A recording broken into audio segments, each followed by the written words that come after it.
All right. Good morning to some of y'all. Good afternoon to others. I am still here. Happy to be here. Man, I'm here with one of my favorite writers.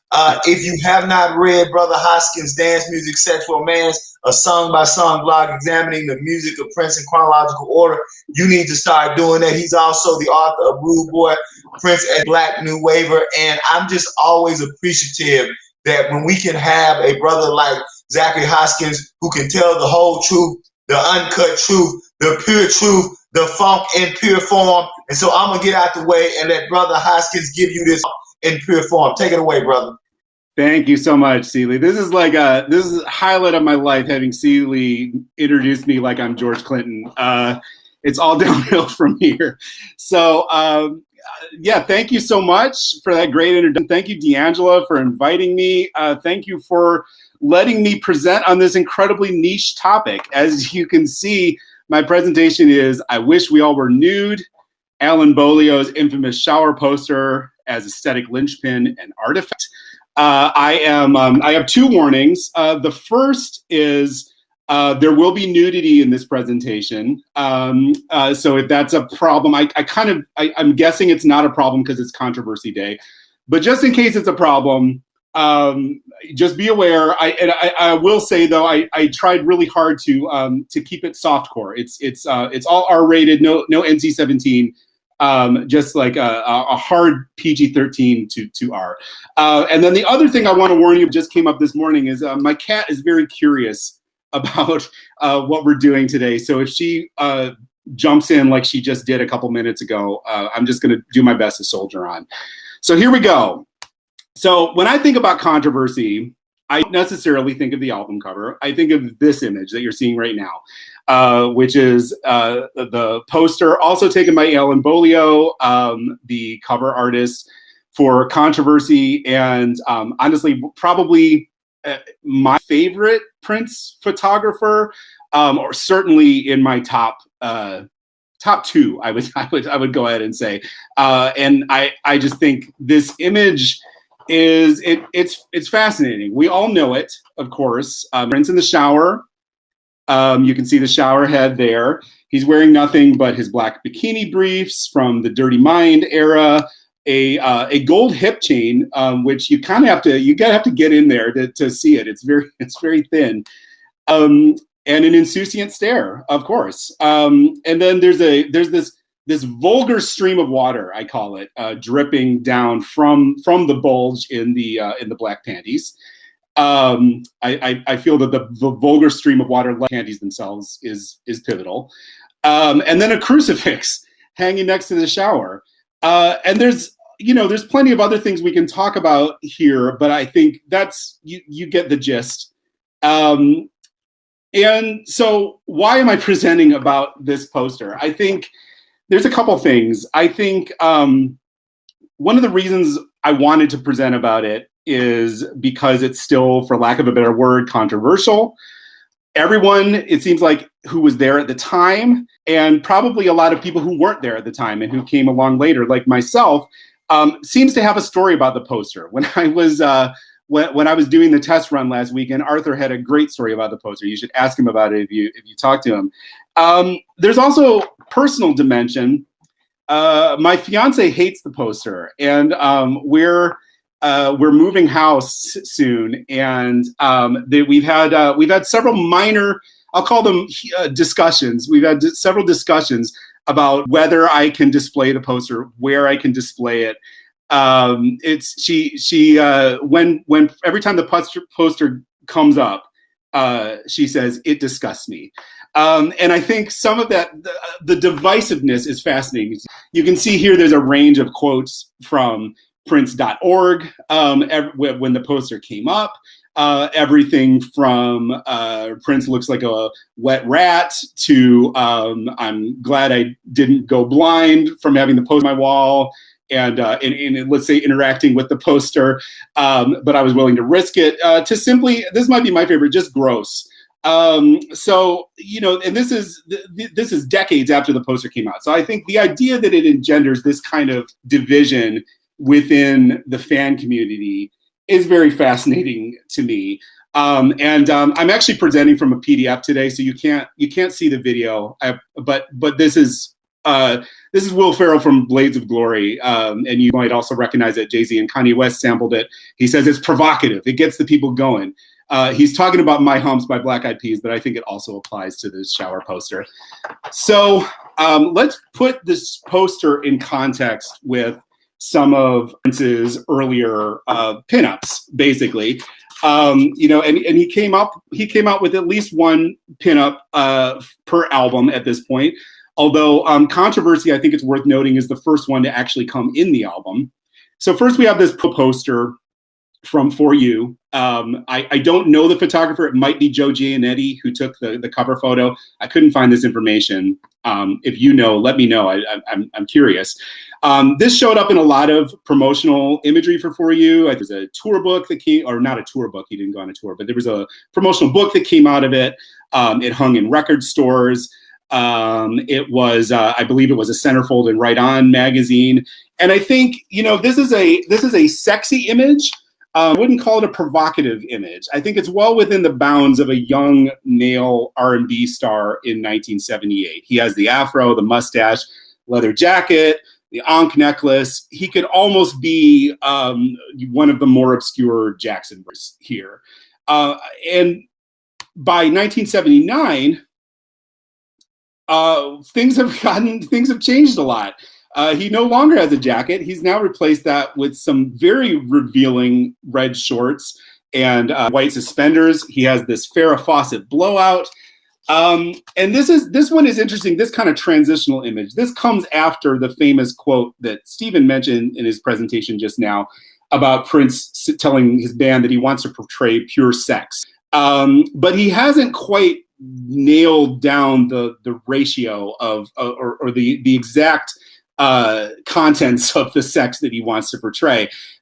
This is an image that I think is daring, certainly, and unique, but there's not a lot of edge here. I think it's this interesting transitional Prince.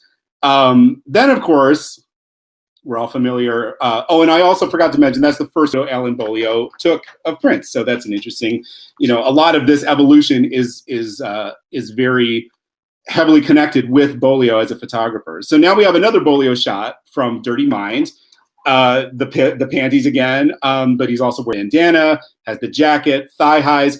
I think to me this is definitely has edge, but it's almost, it feels weird to say that Dirty Mind is less shocking, but I think if you think about, this is a rock and roll image, right? I think we have a framework to interpret this in music culture. Iggy Pop would wear the black bikinis and thigh highs. So it's certainly edgy, but I don't think it creates the same level of provocation as, of course, what's coming, the poster from Controversy, which, he's, I think what we're seeing here is almost like a middle ground between 1979 and 1980. We're still in new wave territory. He's still, we still have a little bit of that Iggy, but, Iggy didn't wear a hip chain.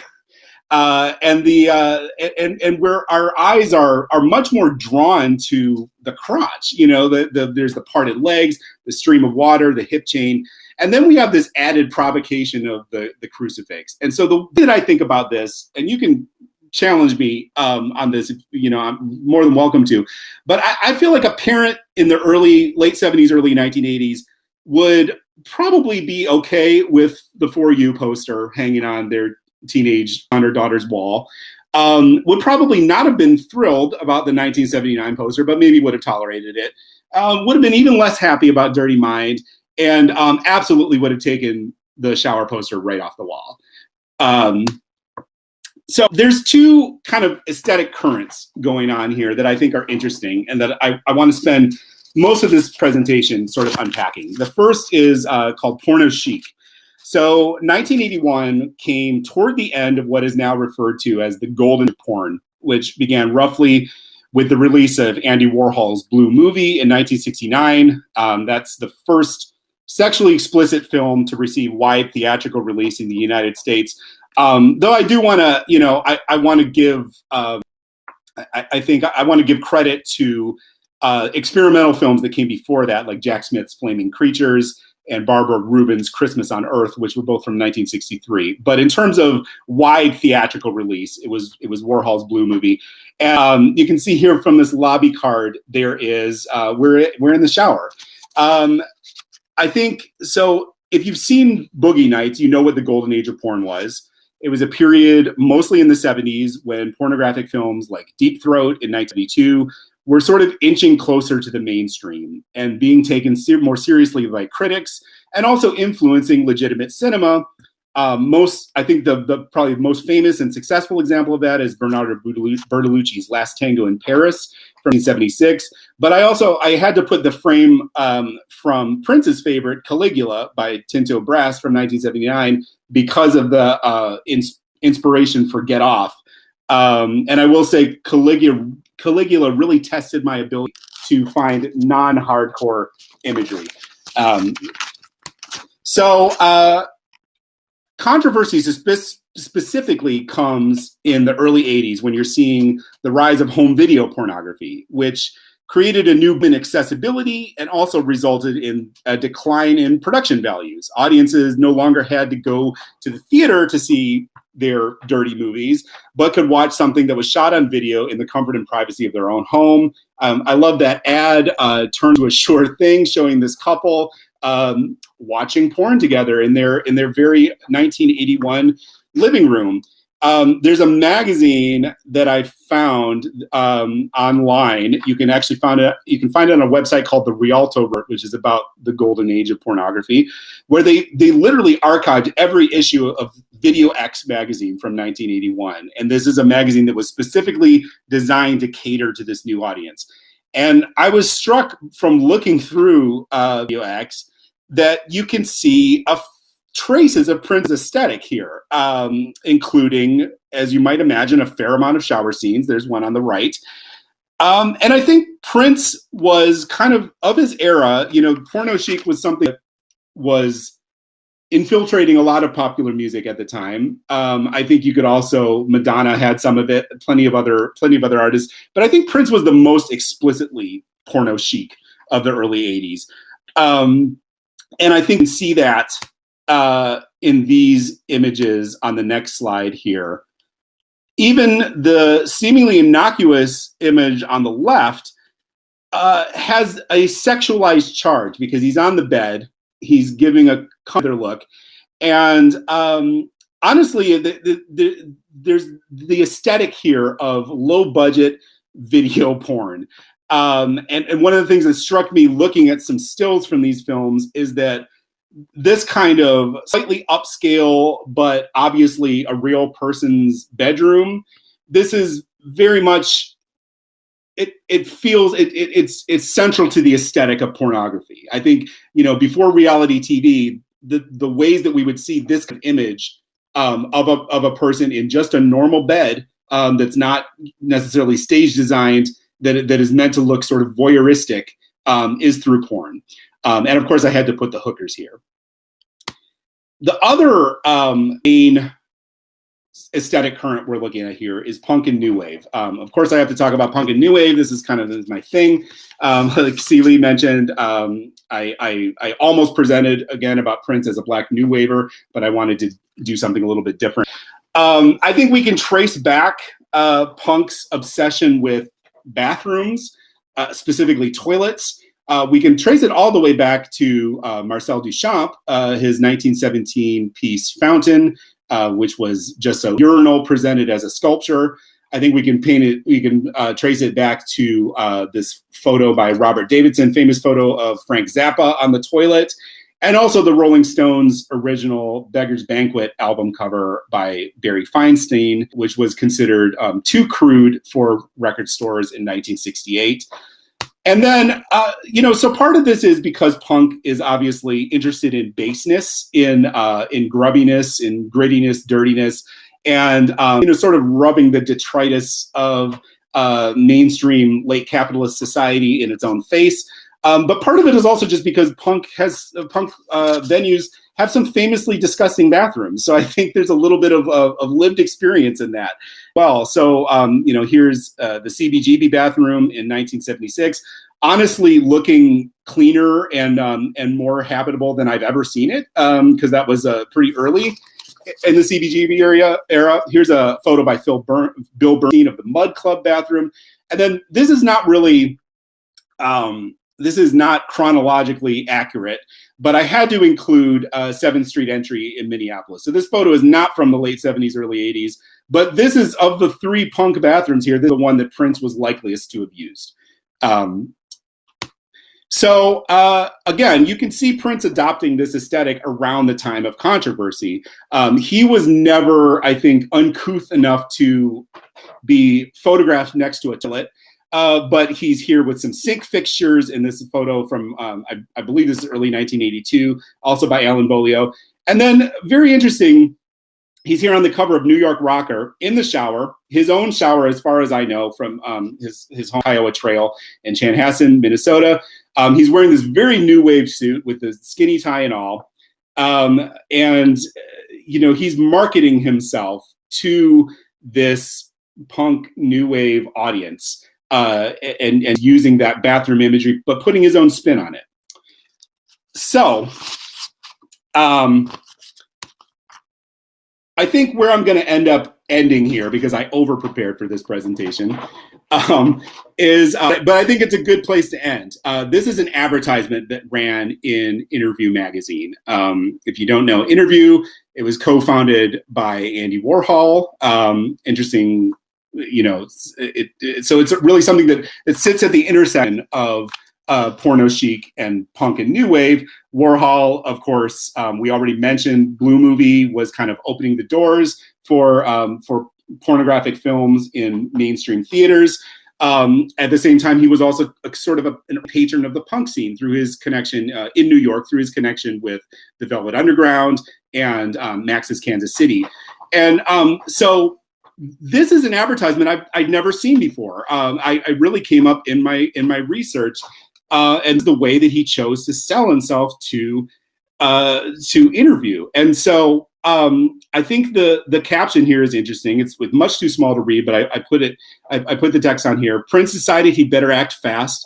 Minneapolis was no place for a photogenic child genius with one name and more music than modesty. A little later on, it says by 17, he produced and arranged and recorded his first hit album. So Prince is barely legal, is what we're saying here. Now old enough to drink in some states. He's famed for tunes like I Want to Be Your Lover, Head, Dirty Mind, and associated kinky outrage. Catch Prince and his bikini on his new album, Controversy. So this is kind of what I'm talking about when I say that the shower image sits at the intersection of these racial, sexual, and religious ambiguities from Prince in 1981. Racially, I don't want to belabor this because there's so many scholars who are doing great work on Prince's blackness, the undeniability of his blackness, his black audience. It's kind of ancient history, but I do think there's a little bit of what Camila was talking about yesterday, this strategic positioning, the strategic marketing of himself in the early 80s as someone who's ethnically ambiguous. I certainly don't think Prince looks white at any point, but especially in black and white with that harsh lighting, this kind of like blown out look, it's uncertain what his ethnicity is. And I think that was something that he was strategically doing at the time.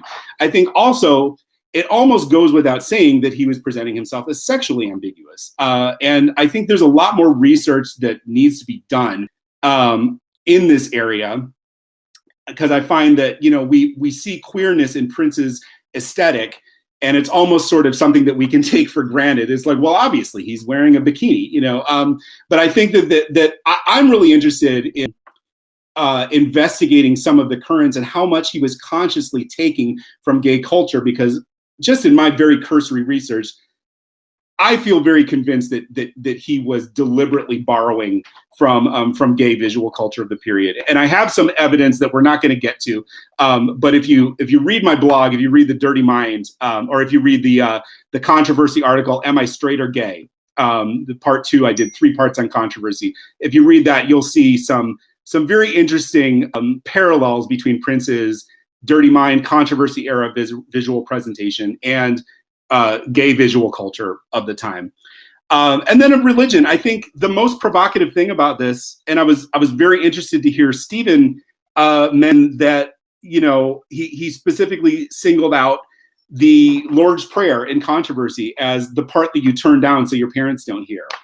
And I really think that crucifix is probably what makes this shocking. You know, and I think the amazing thing about Prince is that he was genuinely religious, as we know, as Erica Thompson's research is showing us. I think he really meant it. This is certainly not an religious or sacrilegious statement, but it still feels subversive, even if it was meant genuinely. And the same thing with the Lord's Prayer in controversy. So this image, just to kind of close,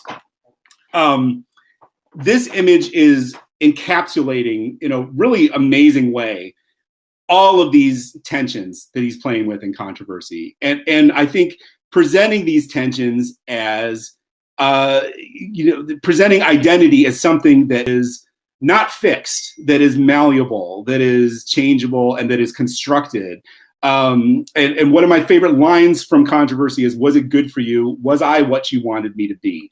And I think that's something that crops up. That idea of identity is something that can change, whether we want to call it, we could ground it in the European tradition and call it postmodernism. We could ground it in the African-American tradition and call it, tricksterism, or signifying. I mean, that's something that really is very present in Prince's presentation in 1981 and honestly throughout his career. Even something like the Rainbow Children, and I think Kinesis' presentation really shed light on the way that element never fully went away. So I'm out of time. I don't want to take up any more of your time. I can, but I'm more than happy. I can talk for much longer about the shower poster. So I'm so happy to anyone about this today. I will try to make an appearance in the lounge. And if you want to share your original shower poster stories with me, I would be thrilled. Thank you so much. Oh, no. Somebody just asked for my blog info. You can find it at princesongs.org.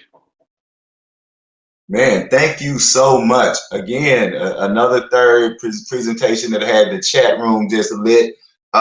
Just a couple of things that people were saying, but I just thank you just for the fact that I loved how you were explaining how art and art imagery reflects and informs individual and collective sexuality, right? That it's not just reflecting, but it's also informing. And also, right, the note about the connection between the way in which pornography drove technology. There's this really great article, if people can find it, entitled How Pornography Led to the Development of Technology. And it really shows that at every stage, from movies to VHS to streaming, that's all being pushed by porn. And so you're thinking about how Prince is using that media, right, to inform and reflect was very insightful. And then just the last point that you brought about bathrooms and punk, and the fact of bathrooms really being a commentary on the hypocrisy of how we view the human body, right? That this whole notion of bathrooms being this thing where the body is something that is either sacred or dirty. And so, the punk movement saying that, no, that's just hypocrisy of your overly zealous Christianized minds of making the body something it isn't. So, yeah, and so making that connection between Prince then doing all that, just another fabulous presentation. Why I keep telling people you are my favorite writer. So thank you so much for sharing with us. Thank you so much. You just made my day, Seeley. And folks who have questions, put them in the Q&A. And now we're going to skedaddle and get over to the next panelist. So I just want to say, Zach has a booth in the Arena for Dance, Music, Sex, Romance. So If you don't remember how to get to him, you can always visit the his booth in the arena and click on that link and save it in your bookmarks and whatnot. It is there for you. So on a transition, thank you so much, Zach, for your talk. I love niche talks. I honestly, I mean, I'm not saying I love niche talks, and that was incredible. So thank you for the time that you put in to preparing that. I'm just disappointed it wasn't done in the shower. Like Edgar said. That's the other thing. If I was in my new house, I might have rigged it up. Thank you. Thanks.